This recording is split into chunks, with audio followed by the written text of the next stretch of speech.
Welcome to the April four-way collaboration project, where, in case you're not familiar with it, Sam Angelo, Richard Raffan, Tomislav Tomašić, and myself each take turns picking a project.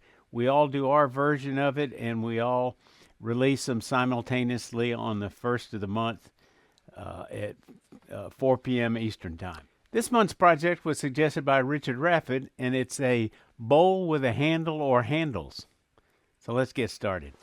Today for this project, I'm going to use this piece of green elm.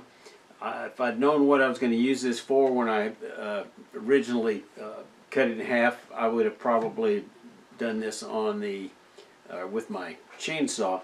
But I'm going to go ahead and use a bandsaw. I'm going to trim the edge so I can turn it up on its side, and then I'm going to cut away the area, because the pith is, I didn't cut this centered on the pith, unfortunately.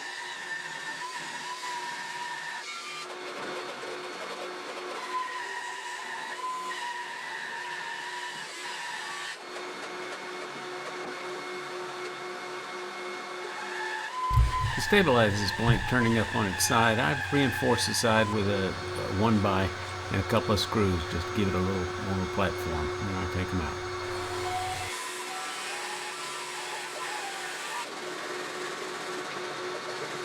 So now what will be the top, I mount a large faceplate ring to mount in the chuck. The advantage of a faceplate ring over a faceplate is you don't have to thread it on, which can be a challenge with something heavy. You just lift it on and it hooks on, and then you can hold it flat with one hand and use the chuck key to secure the faceplate ring. So I'm using a 5/8 inch bowl gouge, using it left-handed, so I'm out of the line of fire, kind of doing a push cut, facing off the top of the bowl. Blade speed probably around 600, because it's a little bit off axis, an interrupted cut, so I'll speed up a little later in the video as it gets a little more uniform in size and shape. This cut's a bit redundant or repetitive, so I'm going to go fast forward on it before I check my work here as I turn the lathe off. And I'm going to move my control box. Nice when you have a movable control box. Move it over to my right, which makes it a little easier to turn off in case of emergency. Continuing at 4 times normal speed on the video editing, but I switched hands here. Now I'm controlling the cut with my right hand and using my left hand to keep it pressured down on the tool rest as I come across. And I'm beginning to start changing the slope of the bottom of the bowl out on the wings. I'm going to stop frequently and check. A lot of this is going to be stop, start, stop, start. So I continue to evaluate where I am on these cuts. And now I'm controlling a little bit more and starting again, kind of looking at the slope, see how much tool marks I need to try to clean up as I do this pull cut. Looks like my left hand's doing the work, but actually my whole body is moving the tool. Now I'm beginning to hollow it out. Flute facing about 2 o'clock. And now I'm just cleaning out the middle of where the recess is going to be. Now I use my shop-made recess tool to put in about a 1/8 inch dovetail recess to hold this with my normal jaws. Elm is kind of stringy, and I've got to go in there and do a little bit of cleanup work. Get a little bit more out of the middle, some of the waste.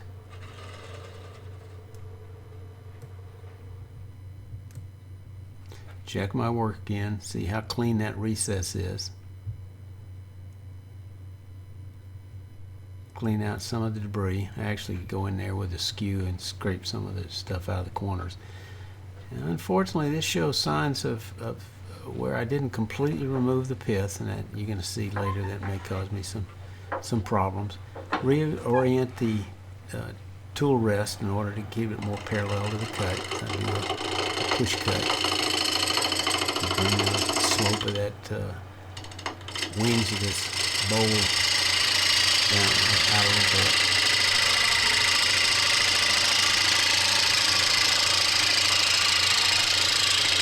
I don't need to put on a glove yet, but these chips are getting skinned just a little bit.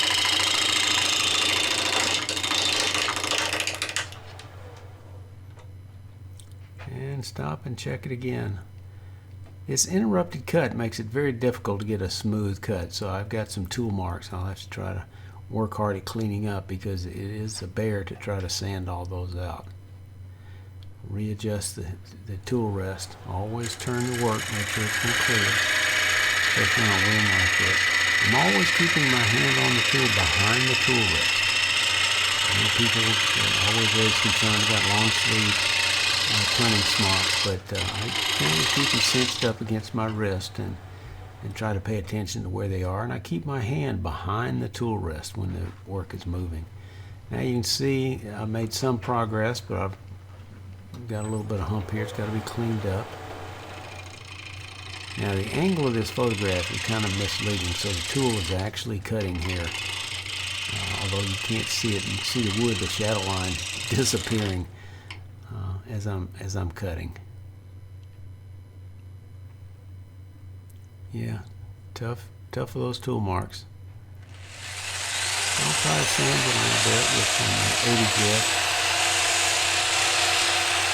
And notice how I'm balancing this on my hip, and I'm using my whole body doing the turner's dance while I'm using this sander. I'm going to hand turn the bowl a little bit.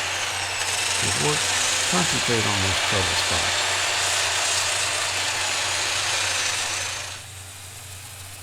This gives you a better picture of the whole body motion doing that turner's dance. Just like using the sander like I would any other tool.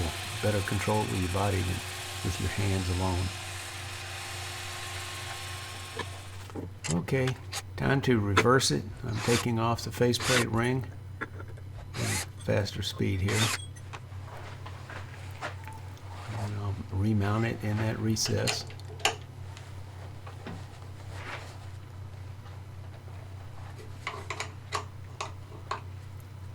Tighten it up.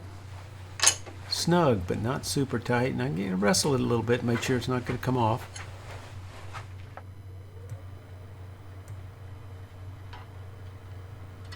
Now I'm starting to cut, hollow out the bowl itself, starting with the middle. Work my way out a little bit. I don't want to completely hollow out the middle because I want to still leave lots of support for those wings. I don't want to get them so thin that the bowl hollow that it doesn't provide support when those wings could flex.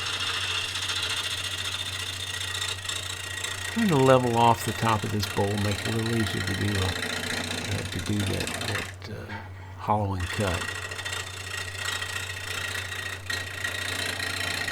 Kind of truing up the face. Once I get it trued up, check it out, see kind of where I am, then I can change my cut a little bit.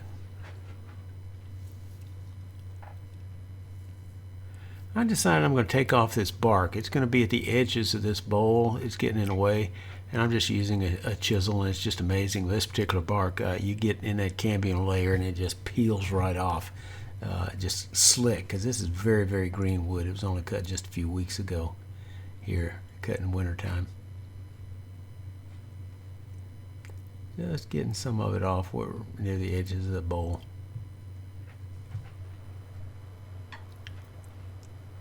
Now some of my hollowing is going to be a pull cut. Some of it's going to be a push cut right into the peeling the grain, going straight in when I've got humps of wood.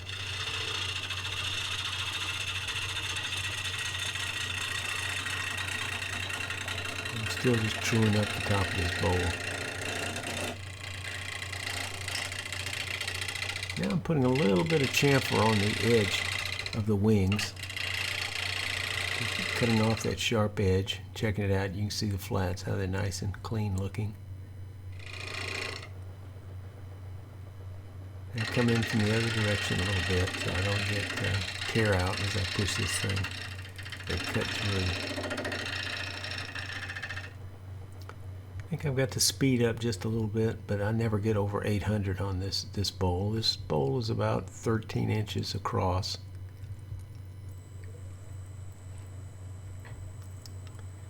Now I start in from the wings and start making that cut inward to hollow it out. Continuing that 5/8 inch bowl gouge.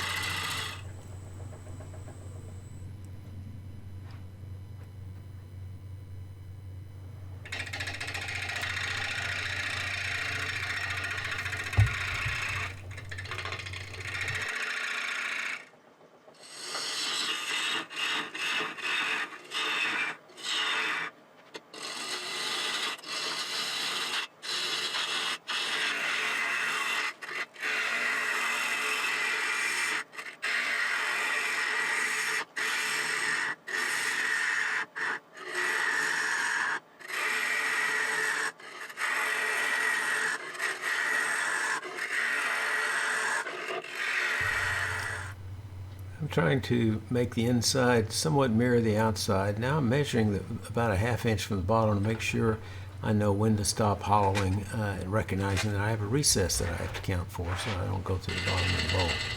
I'm picking up that cut again. And whoops, and guess what? Scary things happen when you use the wrong technique.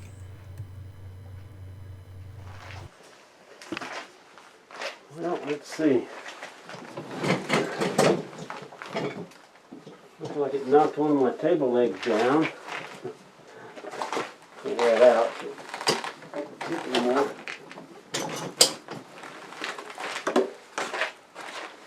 Pick up the rest of the stuff later. Let's see if we can figure out what went wrong. Looks like I got a catch right here, and that jerked it right off the chuck.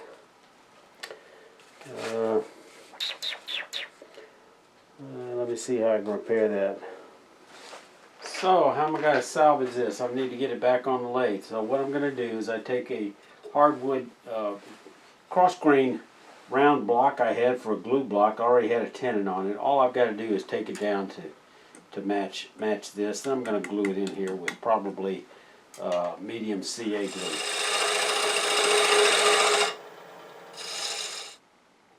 That looks pretty close, so let's do a trial fit. I want a nice snug fit. That's fairly snug. I think that'll work out well.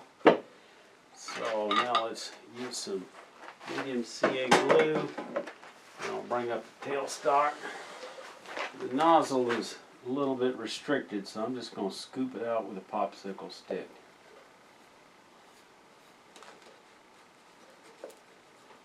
I don't want to put it on here yet because it's green. It'll start drying before I get this thing put together. I'll put lots of it on here. Okay. And now let's get a little bit of this in here. Alright, I'm going to put this on here. Press it up nice and tight. Swivel it a little bit. Now, I'm going to bring up this. And let's use a tennis ball and a prop against it.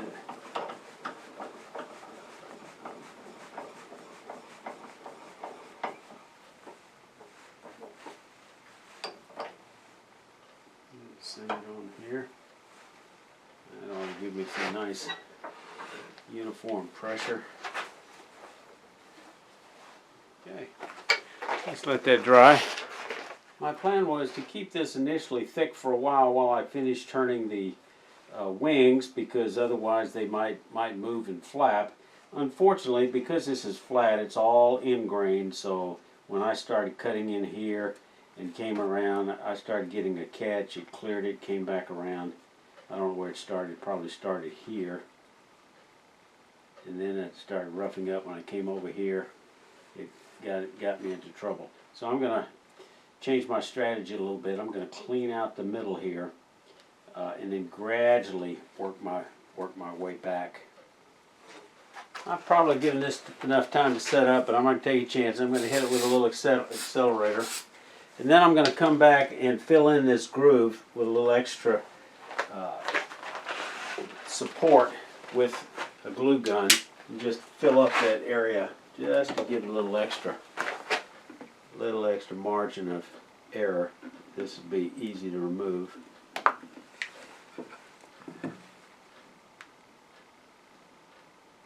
I should have made this block a lot shorter as it is. It's fairly long and gives it a little more leverage, so probably wasn't the best glue on of a tenon that I've done. Okay, I got just a tiniest little bit of damage here when it hit the lathe of the floor, so let me smooth that out with some nice even pull cuts. Let's slow the speed down just a little bit. Yeah, it's a little bit off balance, so let's take it easy here. Get it trued up.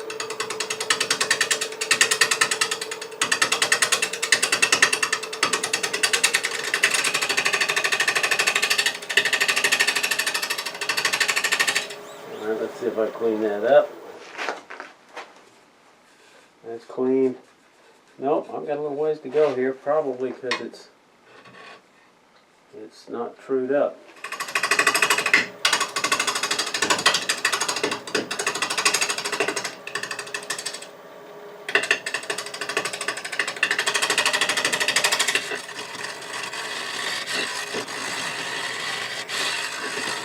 Okay.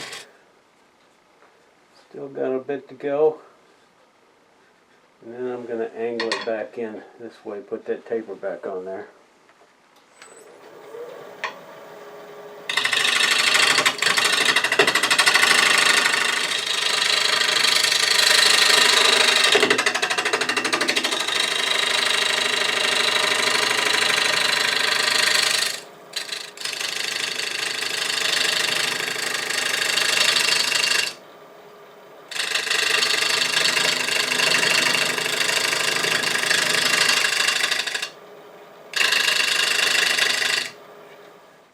There, paste on that cut. Let's see if I can't smooth that out some.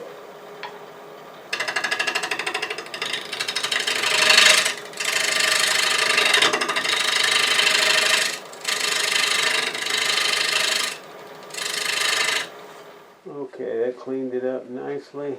Alright, now I'm going to tackle this.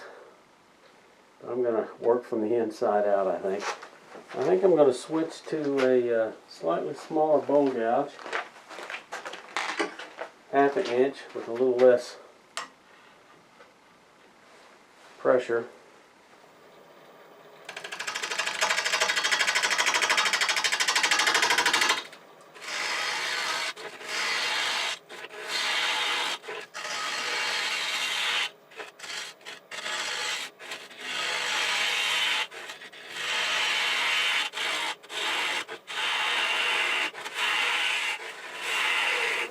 See how I'm doing. Got a long way to go.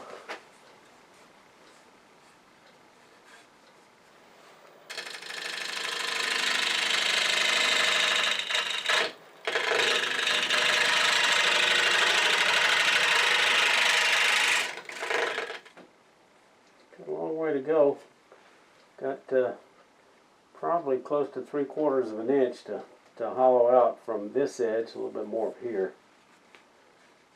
But this is looking pretty good. I think I'll take out a little bit more here so I don't have to cut into all this heavy end grain.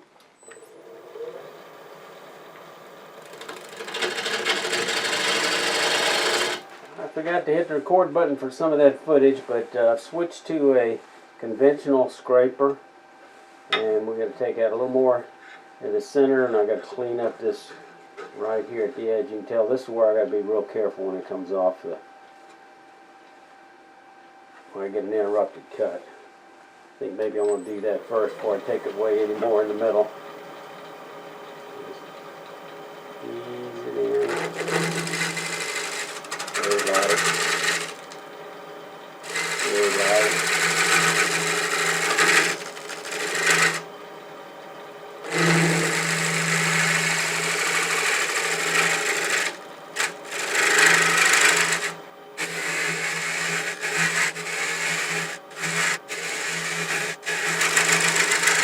Let's see what that transition looks like right here. Not bad. I've still got a little ways to go, but looking good. I need to come out here, smooth this up a little bit, so I think I'm going to use a negative right scrape for that. Just very carefully.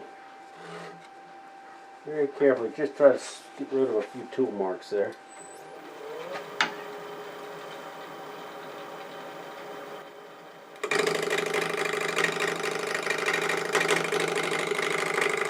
Light pressure.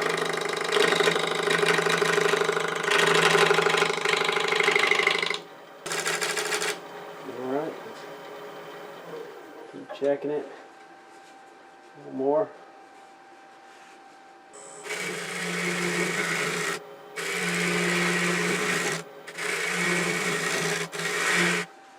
I think I need to put a piece of tape here to mark exactly where I am. Right there. right there. Yeah, that's the angle right there.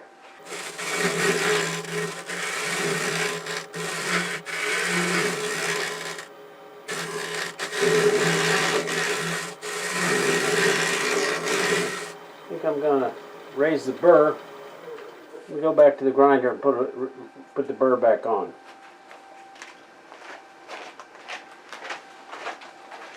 Okay, this is the right thickness.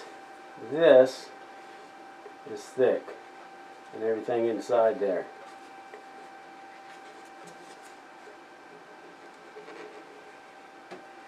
So that's what I need to work on.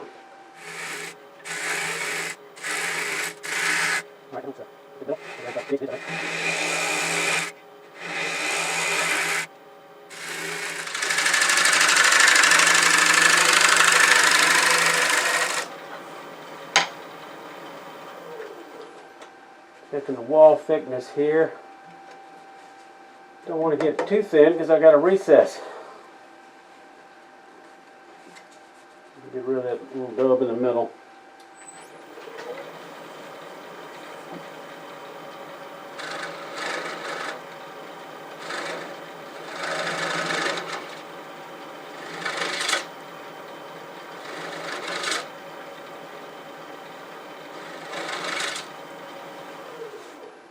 Alright, I think we're going to call that good. We're going to hand sand it, and we're going to figure out how to cut handles on it.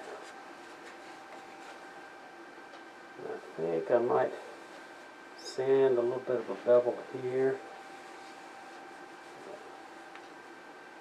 Kind of fool the eye a little bit. Okay, alright.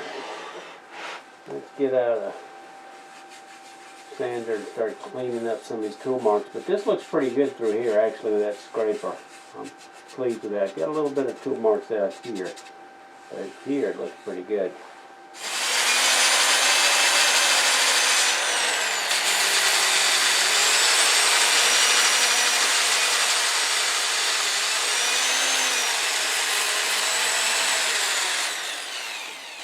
Now I'm going to use a hand sander to get these side edges.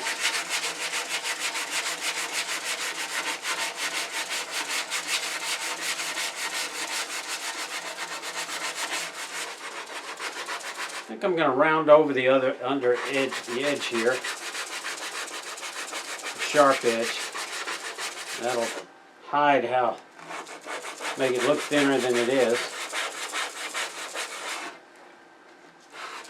I'll round over this edge as well because that's going to be some finger cuts.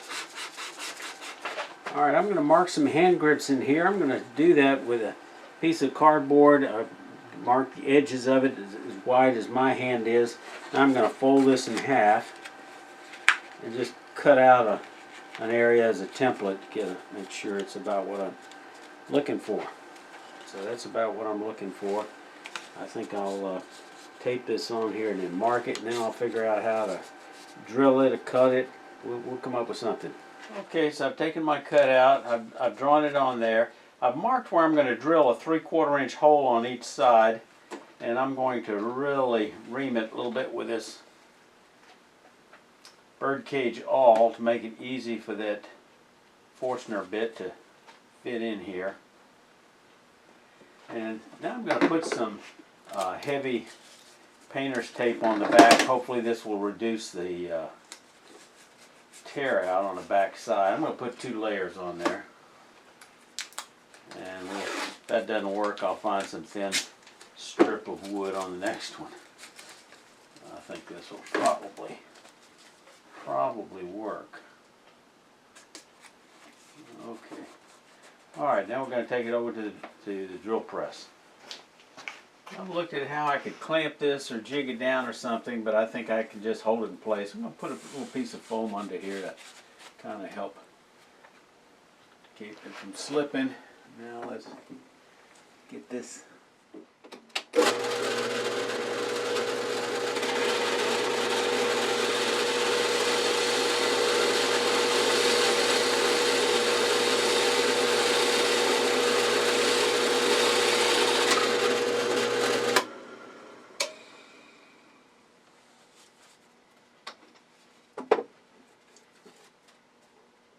not too shabby. Now all I've got to do is take a coping saw and cut through there, or I guess I could use a router, but I think it might be easier for me with a coping saw.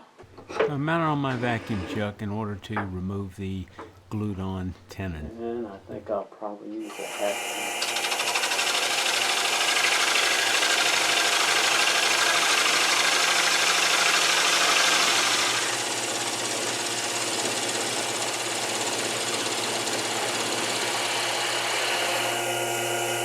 Let me just leave this in there, try to clean it up a little bit.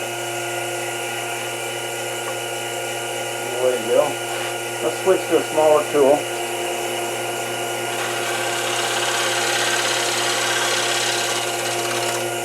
Not real pretty. Let me get in there with a scraper, see if I can clean up some of that glue.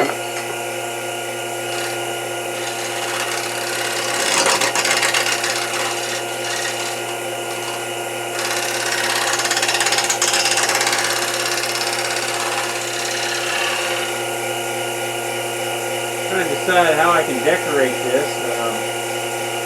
Maybe try to turn it into somewhat of a bead.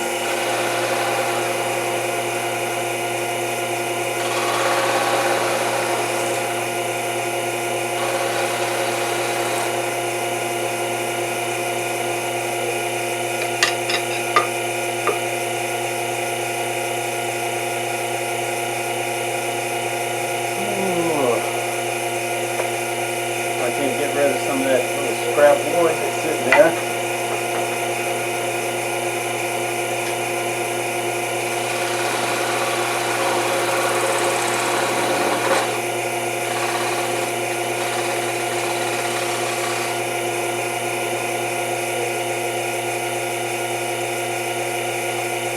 Yeah, it looks good. The contrast, I think, helps. Let's sand that up a little bit.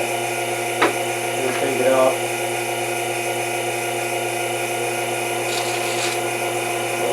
Down a little bit.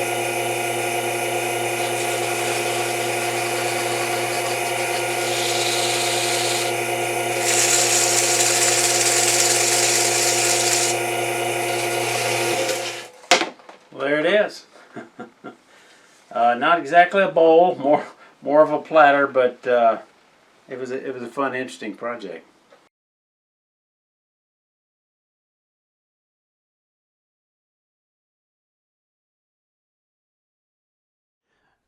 Okay, maybe it's a little shallow to be called a bowl, but it was a lot of fun, and it does have handles, and I did turn it. Be sure to check out the videos. I'll have the video links to my partner's version of the project, see how they executed it. If you're new to my channel, I appreciate leaving a comment as the one thing you got out of this video. Be sure to hit the like button to help push this out to other like-minded wood turners like yourself. And remember, y'all stay safe and come on back, you hear? Unfortunately, I'd left too much of the pith in the bowl, and it cracked when it dried in several different places, including the handle. So, you know, it's wasn't any good. So what do you do with a defective bowl? The cracks, I don't like to repair things. It's not good enough to give away or sell because of the cracks to serve food on. So let's see what the profile looks like.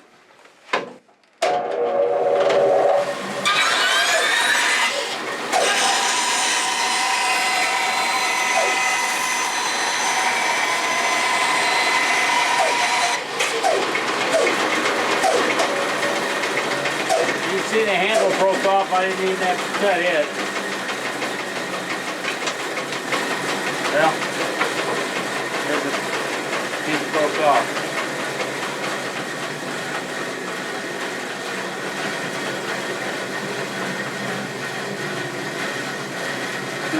You know, I'm happy with the profile. It could have been a little bit thinner.